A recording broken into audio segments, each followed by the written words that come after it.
Five women are included in the genealogy.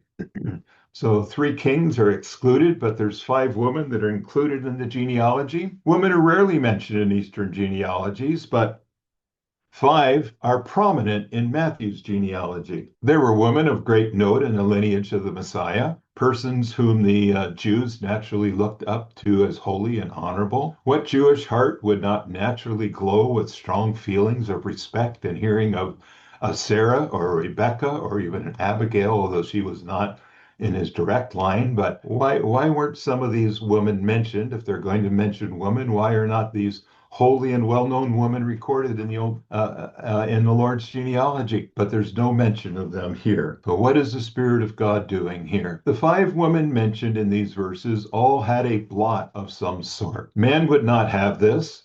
He would have preferred to put forth some flaming account of ancient and august ancestry. But God's thoughts are not our thoughts, neither are our ways his ways. Nevertheless, the grace of God in this is exceeding good and wise. The very names repeat a story. God is never weary of telling, however slow we may be to hear. Such telling speaks to its divine origin.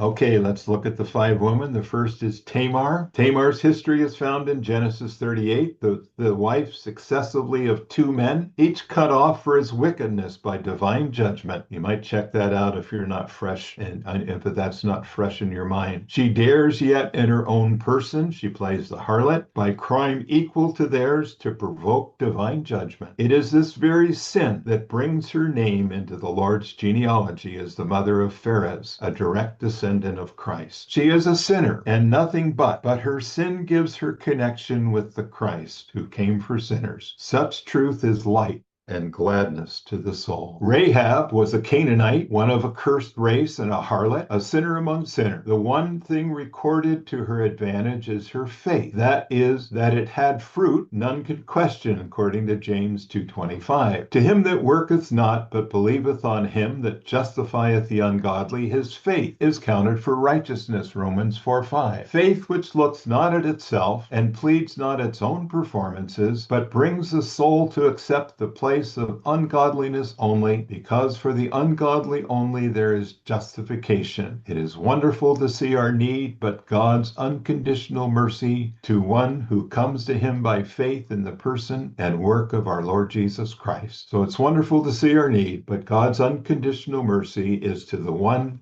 who comes to him by faith in the person and work of our Lord Jesus Christ. So that's Rahab, characterized by her faith.